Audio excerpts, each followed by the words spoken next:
Welcome to today's video. I'm going to discuss about contiguous and non-contiguous memory allocation. Previously, we have been talking about process management, and process management cannot be successful minus the management of memory, because that is exactly where the processes will reside as they are being processed by the CPU, and therefore there is need for us to be able to identify the mechanisms that are going to be used to be able to allot processes in our main memory. And therefore, let's dive in and discuss about the contiguous memory allocation, and then thereafter we'll be able to discuss about non-contiguous memory allocation. So when you're talking about contiguous memory allocation, it means that the memory blocks, they follow each other, and therefore the processes that are required to be inserted in those memory blocks also will need to follow each other. Based on this particular explanation, we're able to see that in each process is contained in a single section of the memory. So there is no point in time where you'll be able to see two processes in the same section or in the same memory block. So each and every process that is supposed to be allotted a memory block will be inserted in a separate section, uh, based on the size and based on other requirements that we are going to look as we go further. Now, in this particular case, one key important thing you need to understand is that the memory space is not scattered. The memory space is contiguous, is following each other. And therefore, it means the processes that needs to be inserted in this contiguous memory block also should follow each other. Based on the diagram that has just been displayed, you'll be able to see that there are three processes and there are three available memory blocks. In this particular case, you'll be able to see the way these particular processes are going to be inserted into our main memory and in these three contiguous memory blocks. Now, there are two mechanisms that are used when you're dealing with contiguous memory allocation. One is the fixed size partition scheme. In this particular case, the memory blocks are divided into fixed sizes, that each and every process that want to be inserted into these memory blocks, they have got some fixed sizes. So you can be able to see, based on this particular picture down there, is that we have got three processes. The first one has 3 MBs, the second one has 1 MB, and the third one has 4 MBs.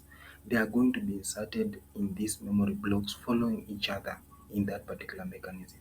But there is one challenge with this fixed size partition block, because in this particular case, there is a lot of fragmentation that takes place. Fragmentation in this case is to say, if I'm going to insert the 3 MBs process in the first memory block, you'll be able to see that it will have 2 MBs that will remain unused. And since we have said that in contiguous memory allocation, there is no other process can be able to fill that space, it means that that space will be rendered unused as long as that particular process resides in that particular memory block. So that's what we call fragmentation. And in this particular case, you'll be able to see that there is a lot of fragmentation that will be able to take place, or there is a lot of unused memory blocks in this particular scheme.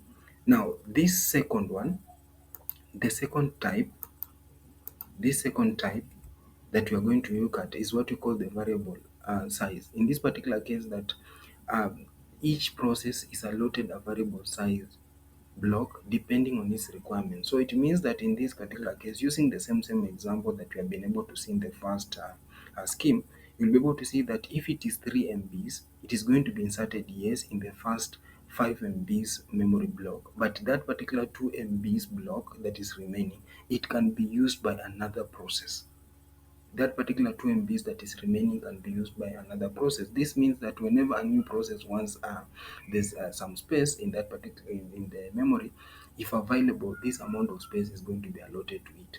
So it doesn't mean that in this particular case, if I'm having if I'm 3 MBs, that 2 MBs is going to remain unused entirety. But in this particular case, if there is any memory that can be able to fit in that, any process that can be able to fit in that particular 2 MBs that are remaining, then it is going to be done. So that is what we call variable size partition scheme. In this particular case, we are trying to reduce the fragmentation issue that is being encountered in this particular case. Now, There are some strategies that are used. Remember, we have talked about the schemes. We have got the fixed scheme and then we have got the variable scheme. But in this particular, there are some strategies that are used in a contiguous memory allocation. The first one we're going to discuss is the first fit. With the first fit is that it starts from the beginning and allot the first hole which is big enough to accommodate the process that is incoming. So we find the first hole that is big enough to be able to accommodate. We don't know if it can be 5 MBs that is coming in, or it is 3 MBs that is coming in, and therefore the biggest uh, hole or the biggest memory block that is available is the one that is going to be given to that particular process. But this one it follows each other. That means that if we have the next process that needs to be allotted memory, the next hole that is big enough is going to be given to the next process, like that as we go down. Then we have the best fit. The best fit strategy in this particular case, these memory blocks or these holes are going to be arranged, or they're going to be sorted, starting from the smallest to the largest. And therefore, in this particular case, the hole is going to be allotted to the process that fits well, or the one that can be able to is the smallest hole that fits the requirement of that process. This is to say that if we have a B, and then we go through we go through those memory available holes, and then we realize that the smallest hole that can be able to fit this particular process is 6 MBs. Therefore, we are going to be able to use that 6 MBs, since that one is the smallest hole that can be able to meet the requirements of that particular process. So that's what we call the best fit. We find the smallest that can be able to fit that particular requirement. Then we have the worst fit. The worst fit now is the opposite of the first fit.